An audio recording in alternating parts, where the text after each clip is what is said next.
आपल्या शाळेचे मुख्याध्यापक आदरणीय परदेशी सर, ज्येष्ठ शिक्षक आदरणीय देसले सर, सूर्यवंशी सर, माझे सर्व शिक्षक बंधू भगिनी आणि सर्व चिमुकल्यांनो, कोणाकोणाला गणित विषय आवडतो आणि त्याच्यातील नापास किती होतात?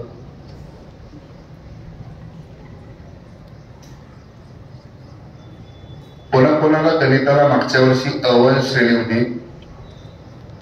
गणितात? व्हेरी गुड, ठीक आहे, खऱ्या अर्थानं बारावी गणिताचा अभ्यास हा बेसिक पासून सुरू करावा लागतो. तुम्हाला मूलभूत संकल्पना समजल्या पाहिजे. तुम्हाला त्रिकोणा कसा तयार होतो माहिती का? कोण सांगतं त्रिकोणाची व्याख्या? मी जे विचारतोय जो प्रश्न आहे तो बेसिक आहे. आपल्याला फक्त काय माहिती आहे? डोळ्यासमोर त्रिकोण आला की याला त्रिकोण म्हणतात, पण तो कसा तयार झाला आहे, त्याची व्याख्या काय आहे हे आपण कधीच जाणून घेतलं. माझ्यामध्ये 8-10 दिवसापूर्वी मी एका 7वीच्या वर्गावर आलो होतो, बसलो होतो. त्या विद्यार्थ्यांशी मी 5-1 मिनिटं गणिताविषयी बोललो सुद्धा. त्याच्यात एक उदाहरण दिलं होतं, त्या विद्यार्थ्यांना ते माहिती असेल. गणित म्हटलं त्याच्यात बीजगणित, कोणतंही आपण उदाहरण जर सोडवलं तर त्या उदाहरणाचं जे उत्तर मिळवतो ते उत्तर शिक्षकाने चेक करण्याची गरज भासावी असं होऊ नये. कारण आपण जे उत्तर शोधतो ते उत्तर बरोबर आहे की चुकीचं आहे हे आपल्याला काही सेकंदात तपासता येतो. मग का म्हणून शिक्षकाने चेक करायचं? आपण कधी पडताळा घेतच नाही. आपण जे उत्तर काढतो ते उत्तर बरोबर आहे की नाही याचा पडताळा आपण घेतला पाहिजे. त्याच्यासाठी एक उदाहरण देतो, लक्ष द्या. 3 मित्र असतात. ते 3 मित्र एका हॉटेलमध्ये जातात आणि त्या ठिकाणी नाश्ता करतात. आणि ते हॉटेल असं असतं तिथं कोणीच जात नाही. हे 3 जण जातात. नाश्ता केल्यानंतर ते बिल मागवतात. बिल होतं 30 रुपये. किती? 30 रुपये बिल होतं. म्हणून हे 3 मित्र काय करतील? प्रत्येक जण 10-10 रुपये काढतील, 30 रुपये जमवतील आणि वेटरच्या हातात देतील. मग वेटर मालकाला देईल, बरोबर की नाही? मग तसंच हे 10-10 रुपये जमा करतात, वेटरजवळ 30 रुपये देतात. ते 30 रुपये घेऊन वेटर मालकाकडे जातो, मालकाजवळ ते 30 रुपये देतो. मालकला असं वाटतं की आपल्या हॉटेलला कोणीच येत नाही, आज त्यांनी 3घांनी आपल्याकडे नाश्ता केला, आपल्याला थोडीशी कमाई झाली, म्हणून यांना आपण थोडीशी सूट देऊ, डिस्काउंट देऊ 30 रुपयात. म्हणून तो मालक त्या वेटर जवळ 5 रुपये सुटे देतो आणि सांगतो त्यांना परत करू नये. तो वेटर जाताना थोडा विचार करतो, आता हे 5 रुपये या 3घांना वाटायचे कसे? 5 रुपये वाटता येतील का 3घांना? म्हणून तो काय करतो, त्याच्यातले 2 रुपये खिशात ठेवतो आणि त्या प्रत्येकाला 1-1 रुपया परत देऊन टाकतो. बरोबर? आता याचा पडताळा आपण कसा घेतो? आपल्याला प्रश्न विचारला जातो, काय प्रत्येकाला ते तो नाश्ता किती रुपयात पडला? प्रत्येकाला तो नाश्ता किती रुपयात पडला? 9 रुपयात पडला. बरोबर? किती लोक होते ते?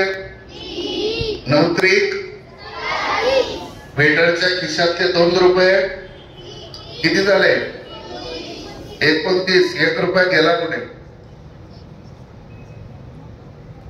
बरोबर ना? 1 रुपयाचा हिशोब लागतच नाहीये. 1 रुपया गेला कुठे? प्रत्येकाला 9 रुपये मध्ये जेवण पडलं. 9-3 27 झाले. वेटरच्या खिशात 2 रुपये होते, 29 झाले. 30 रुपयाचा हिशोब लागतच नाही. आपण हा चुकीचा हिशोब करतो. पडताळा या पद्धतीने करत नाही. हा चुकीचा पडताळा. तुम्हाला 30 रुपयाचा जर हिशोब लावायचा असेल तर कसा लावला पाहिजे? मालकाने किती रुपये काढले? त्याच्या जवळ मालकाजवळ किती रुपये राहिले? 30 मधून 5 परत केले ना त्याने. 25 रुपये मालकाने काढले. त्यांना किती रुपये परत केले? 3. प्रत्येकाला एक 3. 25 आणि 3 किती झाले? 27. आणि वेटरच्या खिशातले 2 रुपये. 28 आणि 28 आणि वेटरच्या खिशातले 2 रुपये. 30 झाला हिशोब. आधीचा जो हिशोब होता तिथे 1 रुपयाची तफावत होत होती. इथं मात्र बरोबर 30 रुपयाचा हिशोब लागला. तसंच आपण गणित सोडवताना सुद्धा पडदा घेतल्याशिवाय पुढच्या उदाहरणाकडे जायचं नसतं. अजून एक उदाहरण देतो. ते उदाहरण मी त्या वर्गात विचारलं होतं ते सांगतो. 2 भावंड आहेत. त्या 2 भावंडांना मला पैसे वाटायचे. माझ्याजवळ 100 1 रुपयाचे कॉईन आहेत. म्हणजे किती रुपये? 100 रुपयाचे 100 रुपये एक कॉईन आहे. 100 रुपये 100 कॉईन आहेत 1 रुपयाचे. म्हणजे किती रुपये झाले? 100 रुपये. हे 100 रुपये मला त्या 2 भावंडांमध्ये वाटायचे. थांबा जरा, माझी अट पण ऐकत नाही. हे वाटण्यासाठी मी तुम्हाला अट टाकली काय की मोठ्या भावाला लहान भावापेक्षा 2 रुपये जास्त यायला पाहिजे. हात बोलायचं नाही. कोणी उत्तर तोंडातून काढायचं नाही. ज्याला फोड येत असेल त्याने हात वर करायचा. अजून नाही सांगितल्यावर 100 रुपये वाटायचे दोघांमध्ये. मोठ्या भावाला लहान भावापेक्षा 2 रुपये जास्त यायला पाहिजे. तर मोठ्याला किती आणि लहान्याला किती बोट वर करा. दोघांची बेरीज 100 व्हायला पाहिजे. मोठ्या भावाला 2 रुपये जास्त लहान्यापेक्षा.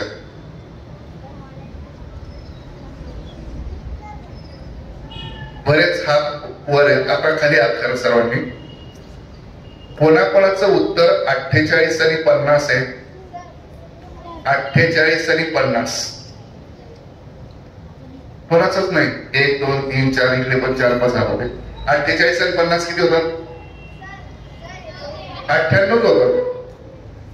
बरं कोणाकोणाचं उत्तर 50 आणि 52 आहे. 50 आणि 52 2 रुपये जास्त आहेत ना.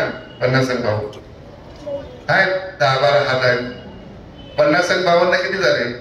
102. माझ्याकडे 100च होते. 2 रुपये जास्त होत आहेत. ते पण उत्तर चुकीचं आहे. बरं मला सांगा कोणाचं उत्तर 48 आणि 52 आहे? Very good. ही आहे आपली गणितातली अभ्यास न करण्याची प्रवृत्ती. जवळजवळ 90% मुलं हात वर करतात. मला सांगा मला 52 रुपये आणि आपल्या महाजन सरांना 48 रुपये.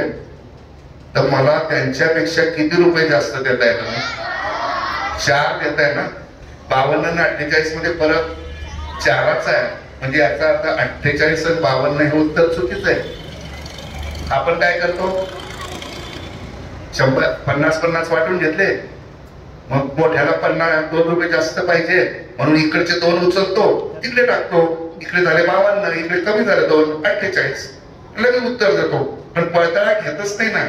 पळताळा मी नंतर विचारतो तुम्हाला काय किती रुपये जास्त दिले? 4. आम्हाला पळताळा म्हणजे आपला फरक कितीचा पाहिजे होता? 2चा. फरक 4 येतोय. तुम्ही जर आधी विचार केला असता मी 48-52 उत्तर शोधलंय. फरक किती झाला? 4चा. म्हणजे याचा अर्थ माझं 48-52 हे उत्तर चुकीचं आहे. म्हणून आता सांगा उत्तर.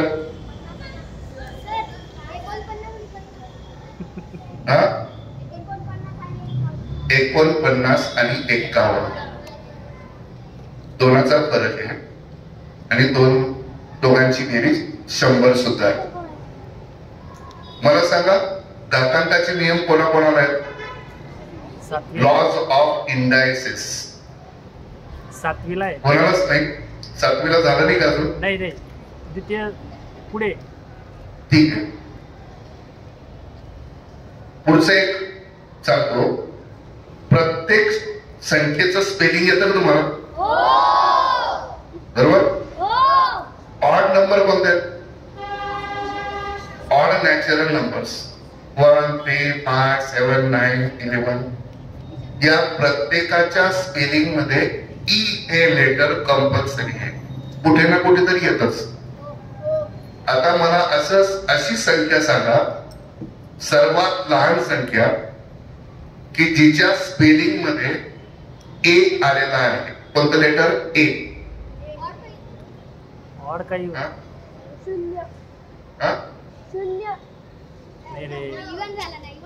स्पेलिंग इंग्रजीतलं झिरो म्हणतोय तो, ZERO. इथं कुठे ये? याच्यासाठी टाळ्या वाजवा. 999 पर्यंत कोणत्याही संख्येच्या स्पेलिंग मध्ये ए येत नाही, डायरेक्ट तो येतो 1000 मध्ये. अशा बऱ्याचशा गोष्टी असतात. तुम्हाला माहिती झिरोचा शोध कधी लागला? कोणी लावला? कोणी लावला? 16व्या शतकामध्ये आर्यभट्ट यांनी झिरोचा शोध लावला. झिरोला आधी अरबी भाषेमध्ये सिफ्र असं म्हटलं जायचं. SRFI सिफ्र. त्याला सिफर असं पण नाव होतं, पण नंतर त्याचं नामांतरण झालं झिरो. 16व्या शतकात जेव्हा आर्यभट्टाने झिरोचा शोध लावला, त्याचा वापर झिरोचा शोध हा त्याच शतकात ब्रह्मगुप्ताने केला. कुठे केला?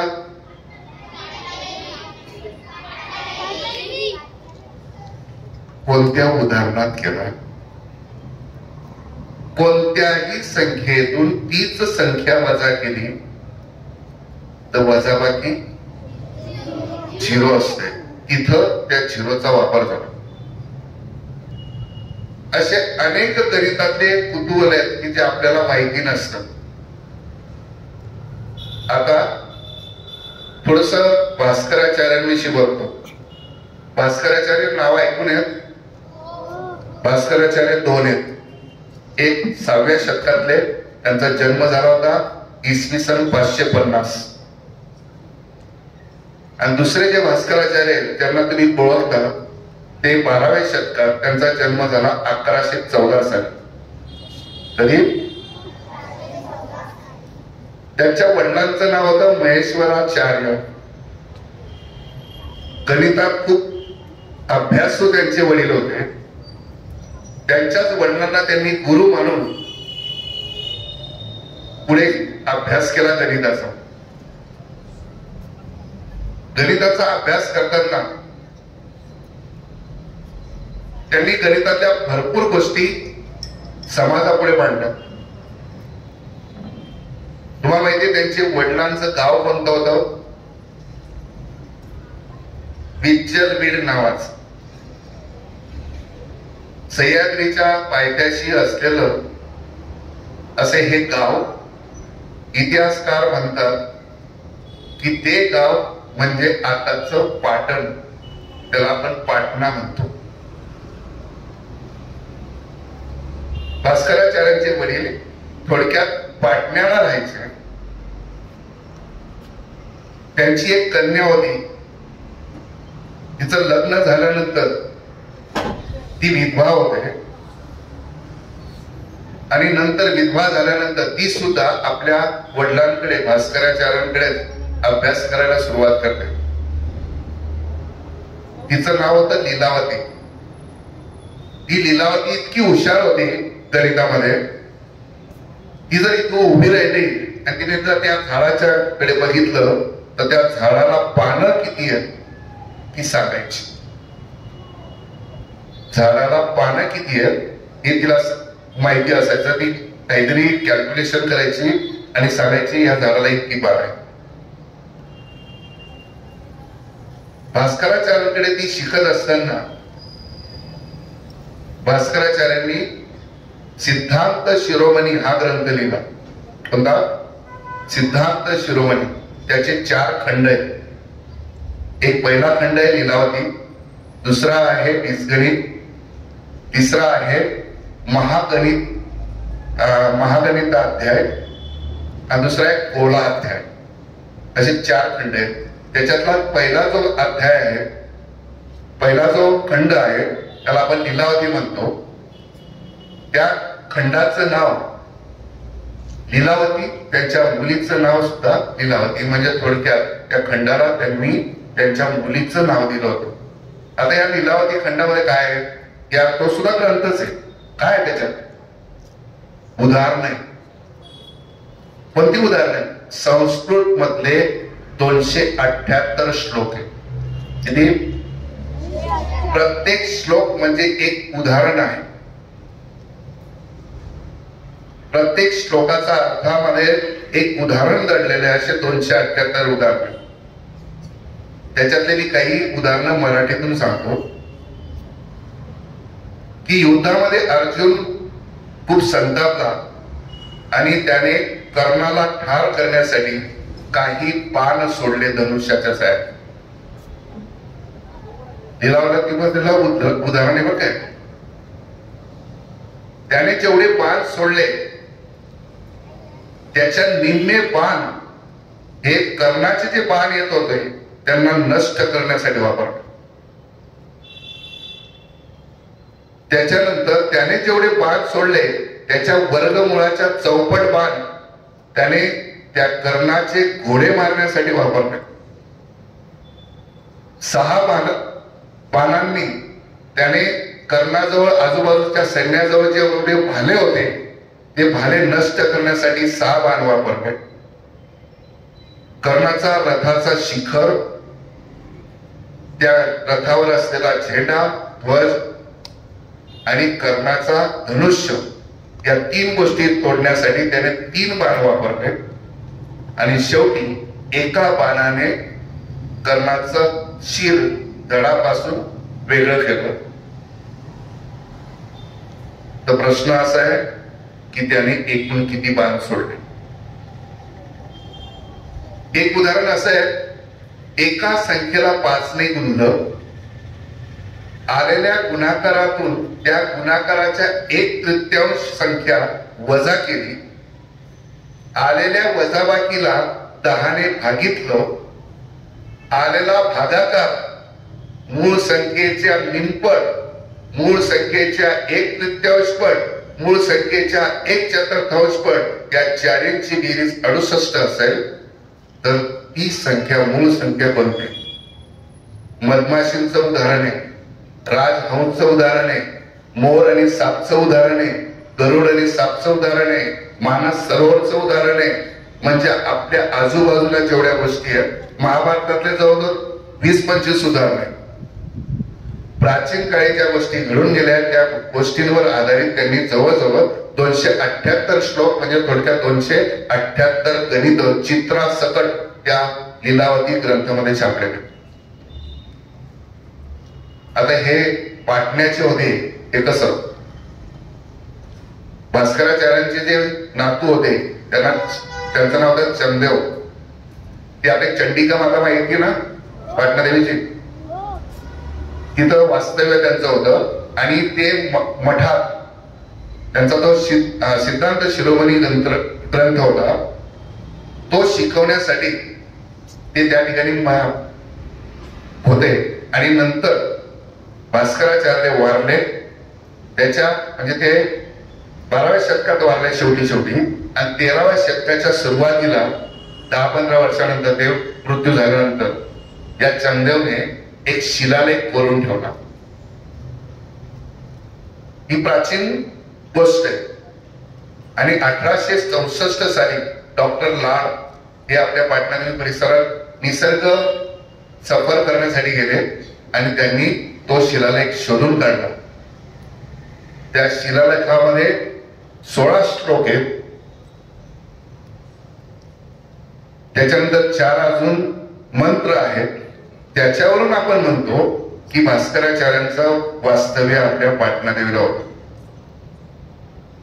भास्कराचार्यांचा भाऊ होता, त्याचाही नातू, त्याने पण एक शिलालेख लिहून कोरून ठेवला होता, तो शिलालेख कुठे सापडला माहितीये? आपल्या गिरणा काठावर असलेल्या पहाळ या गावी इथं पण तो शिलालेख सापडला. म्हणजे थोडक्यात भास्कराचार्यांचं वास्तव्य, त्यांची भाऊबंदकी इकडेच होती, यावरून आपल्याला असं लक्षात. आता आपण थोडस मजेदार खेळ खेळू. तो खेळ राहणार आहे इयत्ता 7वीच्या विद्यार्थ्यांसाठी.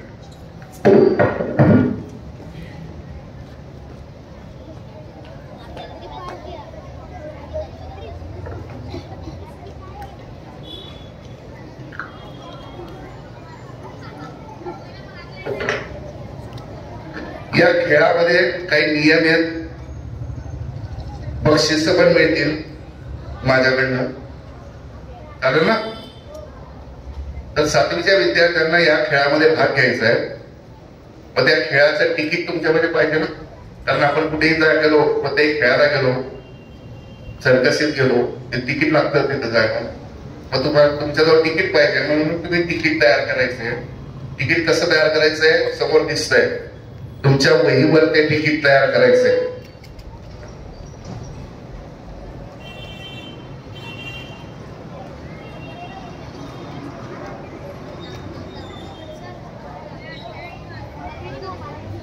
जमेल का? 9 चौकोन आहेत, आडवे 3 ओळी आहेत, उभ्या 3 ओळी आहेत. काढा पटकन. बाळांनो, या खेळ किंवा गेमचा नाव आपण ठेवलेलं आहे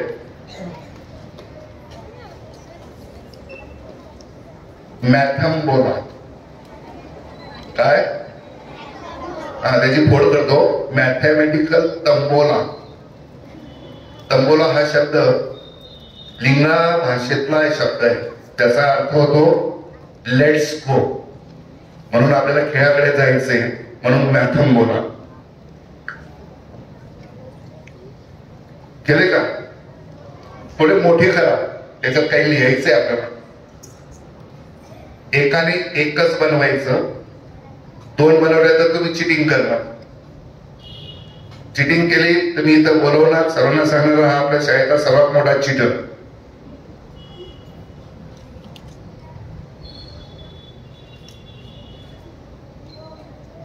किती बॉक्स तयार केले तुम्ही? 9. पटकन. अरे आडव्या 4 ओळी काढा, उभ्या 4 ओळी काढा.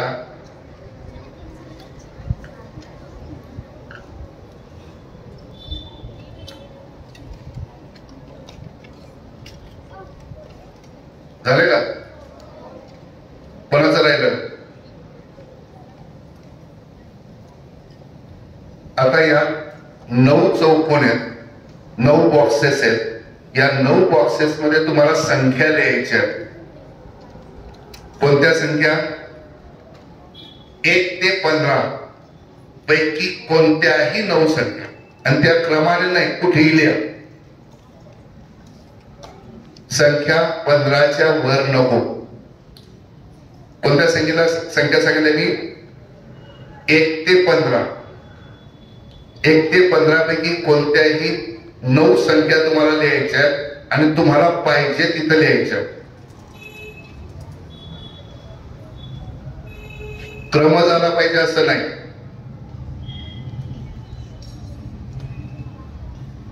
दिल्या का? बाळांनो, हे तुमच्याजवळ जो चौकोन संख्या लिहून तो तयार आहे, ते या गेम साठी तुमचं झालं तिकीट तयार. ते तिकीट तुमच्याजवळ आहे म्हणजे तुम्ही आता खेळात सहभागी होऊ शकता. आता नियम समजून घ्या, बक्षिसे कसे मिळतील ते पण समजून घ्या. बाळांनो, मी सोपे प्रश्न विचारणार, सोपे प्रश्न विचारणार. त्या प्रश्नाचं उत्तर जर तुमच्या त्या 9 संख्यांमध्ये जर सापडलं, तुम्ही ज्या संख्या दिल्यात ना त्याच्यामध्ये ते उत्तर एखाद्या वेळेस सापडेल, एखाद्या वेळेस सापडणार पण नाही. तुम्ही जे उत्तर काढणार ते जर तुमच्या त्या चौकोनामध्ये असेल तर तुम्ही त्या संख्येला त्या चौकोनात गोल करायचं. कशाला गोल करायचं? त्या उत्तराला. ठीक आहे. असं मी एक एक प्रश्न तुम्ही एक एक गोल वाढवत जाणार. उत्तर सापडलं की गोल करायचं, उत्तर सापडलं का गोल करायचं. असं गोल करत करत समजा आडव्या लाईन मध्ये एखाद्या विद्यार्थ्याचे 3 गोल कंप्लीट झाले, त्याला बक्षीस. दुसऱ्या आडव्या लाईनीत पुन्हा गोल कंप्लीट झाले, दुसरं बक्षीस. तिसऱ्या लाईनीत झालं की तिसरं बक्षीस. थांबा, वाजू नका, अजून काही जिंकलेलं नाही ना. हा, उभ्या लाईनीत जर गोल झाले तरी बक्षीस. म्हणजे आडवे 3 बक्षीस, उभे 3 बक्षीस. अशा तिरकस 3 झाले तरी चालतील. डायगोनली असेही चालतील, बक्षीस. हे 4 कोपरे जर झाले तरी बक्षीस. आणि सर्व 9च्या 9 गोल झाले, ज्याचे लवकर होतील त्याला मोठं बक्षीस. ठीक आहे. प्रश्न मी आता फळ्यावर लिहिणार, त्याचं उत्तर तुम्ही शोधणार. ते उत्तर तुमच्या चौकोनांमध्ये असेल तर त्याला गोल करणं. आणि लक्ष ठेवायचं, आडवी लाईन आपली गोलची कंप्लीट झाली का, किंवा उभी लाईन, किंवा 4 कोपरे, किंवा डायगोनली. हा, ठीक आहे. पहिला प्रश्न लक्षात ठेवा. फक्त अर्ध्या मिनिटासाठी तो प्रश्न फळ्यावर राहील, नंतर पुस्तकाला राहील. फक्त अर्धा मिनिट, कारण प्रश्न सोपे. पहिला प्रश्न, square root of 36 plus -3 bracket square is equal to किती? 36 चा स्क्वेअर रूट प्लस -3 चा स्क्वेअर बरोबर किती? तुम्ही जे उत्तर काढणार ते जर तुमच्या चौकोनात असेल तर त्याला गोल करणार.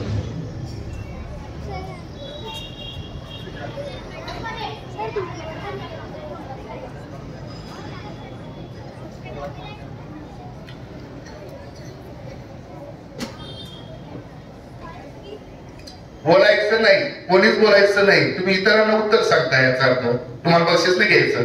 आपलं उत्तर शेजारच्यालाही दिसू नका देऊ, काय गोल केलं. नाही तर तुम्ही जो गोल करणार अंक उत्तर जे गोल करणार तो बाजूचा तेच बघून गोल करेल. ही चिटिंग झाली. मग प्रश्नाचा टाइम संपलाय. ज्यांना उत्तर सापडलेलं असेल त्यांनी त्या संख्येला गोल केलेलं असेल. दुसरा, सर्कलचा डायमीटर आहे 14, तर त्या सर्कलची रेडियस किती? सर्कलचा डायमीटर 14, तर त्याची रेडियस किती?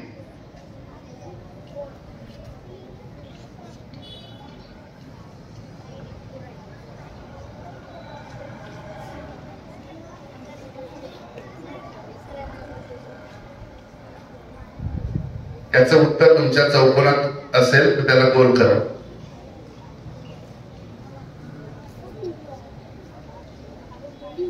ठीक आहे. या प्रश्नाचंही उत्तर वेळ संपलेली आहे. तिसरा प्रश्न पदावली आहे, ती सोडवून उत्तर मिळवायचं आहे. 5 × 2 + 3 - 10 divided by 2 is equal to 5 × 2 + 3 - 10 divided by 2.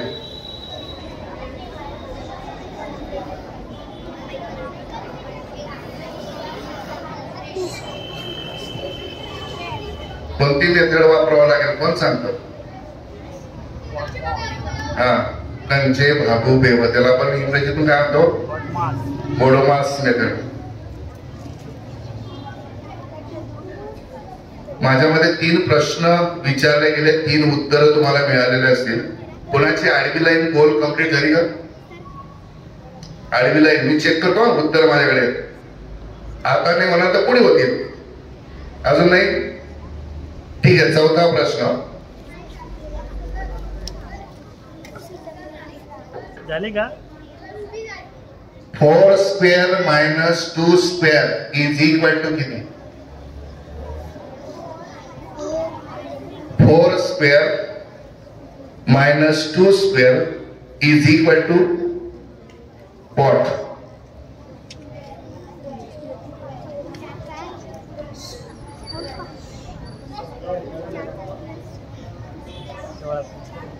Mahajan sir, Sonawane sir यांच्याकडे लक्ष ठेवा बरं का.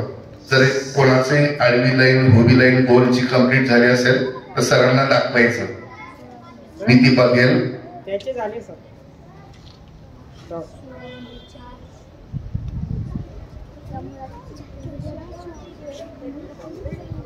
पुढचा प्रश्न.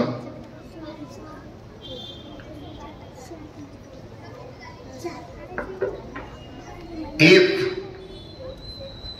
m upon 2 is equal to 3 upon 2, then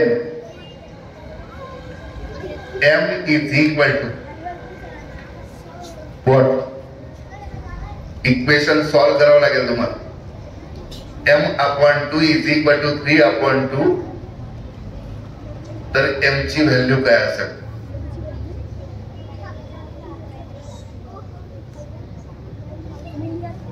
झाले का कोणाचे गोल आडवे उभे? याचं बघा सर.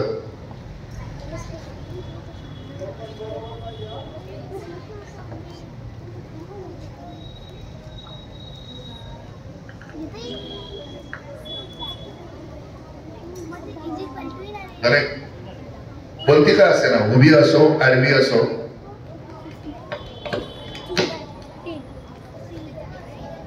बक्षीस घे.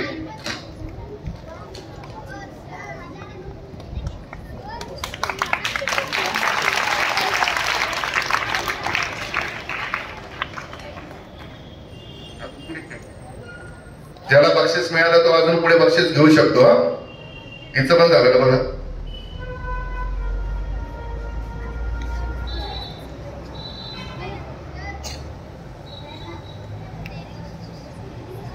एक उत्तर चुकीचं आहे तुझं.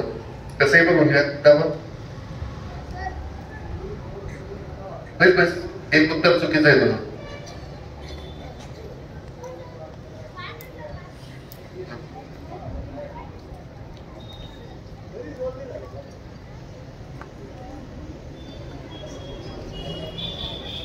आहे का?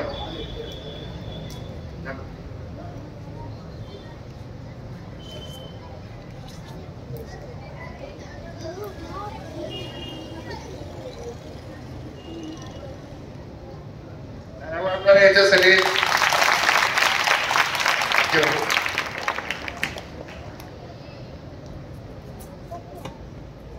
कुठे लाईन कंप्लीट. एक तर असे 3 झाले पाहिजे किंवा उभे 3 झाले पाहिजे. पुढचा प्रश्न लक्षात घ्या.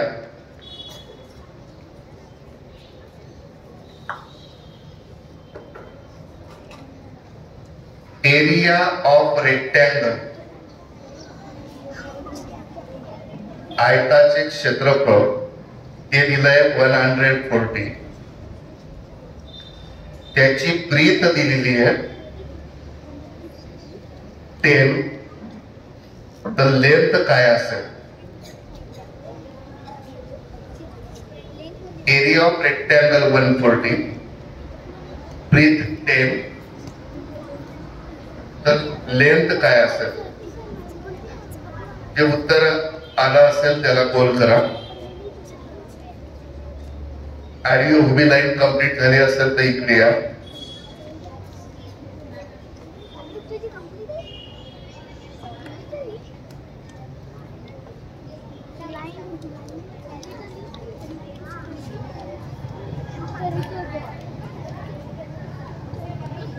ज्याची लाईन कंप्लीट झाली असेल कॉलम किंवा रो, त्याला उभं राहायचं जागेवर, म्हणजे सर येतील तुमच्याकडे.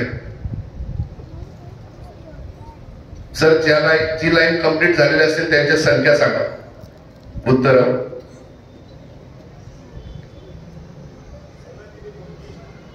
17, 14. Very good बेटा. ये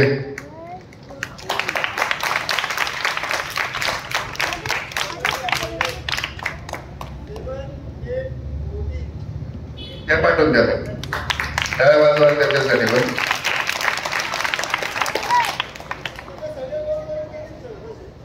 हा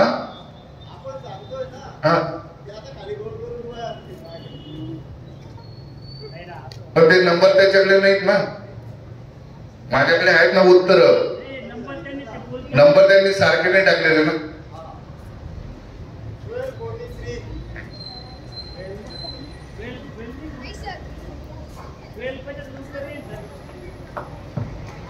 चुकीचं आहे ते.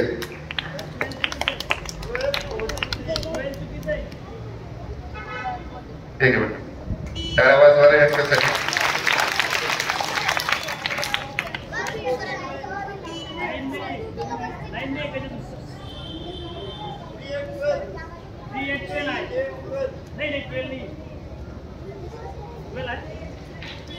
थ्री 8 12 ना सर बेटा.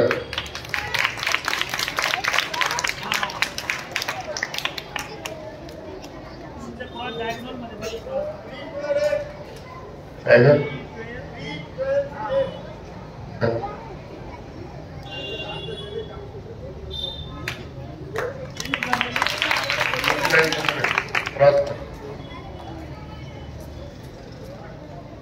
दोन बॉक्स काढले छपावून घ्या. एक चुकलंय त्याच्यात. बस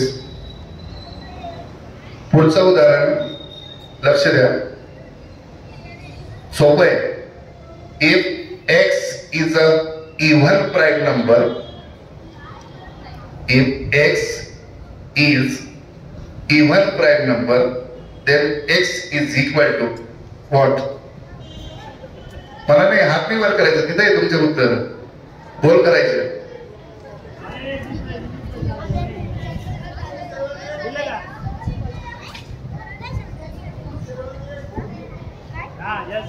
इकडे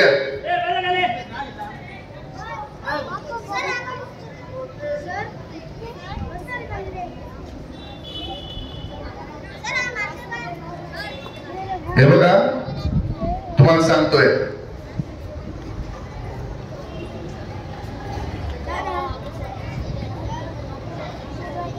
हा झालाय, हा झालाय, हा झालाय, हा झालाय आणि हा डायगोनल पण झालाय. ते सोडून मला आणायचे आता. हे सोडून ठीक आहे. तुझा बाकी ठीक आहे. टाळ्या वाजवा याच्यासाठी.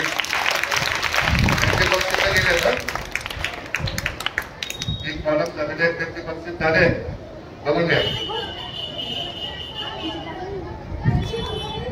हा डायगोनल पण झाला आता.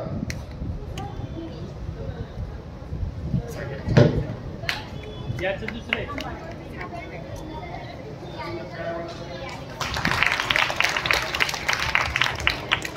झालं ना तुझं रे.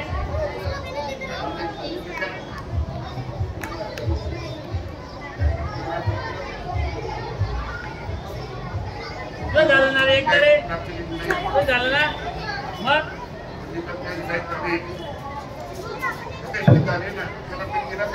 झाले रे. एका रो साठी एका कॉलम साठी पुन्हा उत्तर मिळणार नाही. फक्त मधली रो राहिली आणि क्रॉस वाल्या दोन. तू काय लिहिलंय? 21 ला पण गोल, 27 ला गोल. 21 आणि 27 आला कुठून? मी 15 पर्यंत संख्या सांगितलं झालं. दोघं डायगोनल झाले. उभी लाईन पण झाली आहे मधली. चला मधली आडवी बाकी आहे. हा फक्त आता मधली आडवी बाकी आहे. उभ्या तिघ झाल्या. डायगोनल पण झाले. आता डायरेक्ट सर्वांचे आधी कोणाचे कंप्लीट होते? 9च्या 9. पुढचा प्रश्न. Find the value of 3% of 300.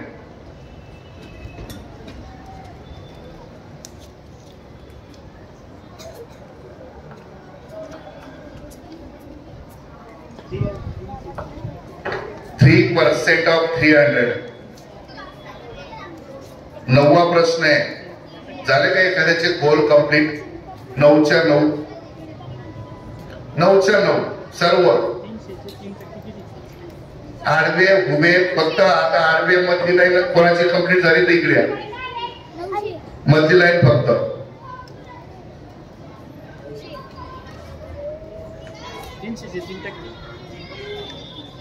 तर हा उत्तर कशाचंच नाहीये.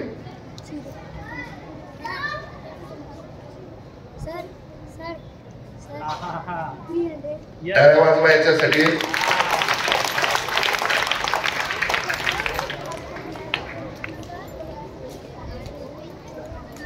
चारी कोपरे पण झाले बघा, तो बाकी होता. टाळ्या वाजवा याच्यासाठी. बघा हे चारी कोपरे पण झाले, डायगोनल पण झाले, आडवी लाईन 3 झाल्या, उभ्या लाईन 3 झाल्या. आता फक्त सर्व 9च्या 9 कोणाचे बरोबर येतात? 9 झाले कंप्लीट. खाडाकोड कसं काय?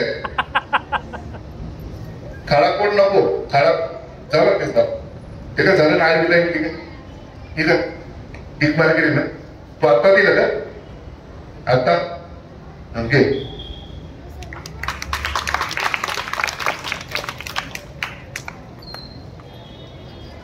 बाकीच्या सर ओके बसा. एकच भेटेल ना? कोणतं तरी एकच भेटेल ना? पण ते एकाच वेळेस झालंय. तो डायगोनल झालाय ना. आडवी लाईन बाकी होती फक्त. अगं बाई आडवी लाईन बाकी होती, डायगोनल ऑलरेडी झालाय. भेटलं तर बस कर कसे भेटलं. अगं बाई तो डायगोनल आधी झालेला आहे, सांगतो नाही. त्याचं झालं मिळून झालं. हा बाळांनो, आता लवकरात लवकर किती उदाहरणं झाले माहिती का आतापर्यंत? 9 झाले. आता 10वा प्रश्न. 8 झाले का? हा 8 झाले. 9वा प्रश्न. If the perimeter of square is 52, then its side is dash dash dash. स्क्वेअरचा पेरिमीटर 52 तर त्याची साईड किती? खाडाखोड असेल तर मी स्वीकारणार नाही. थोडी जरी खाडाखोड असेल तर मी स्वीकारणार नाही. स्क्वेअरचा पेरिमीटर 52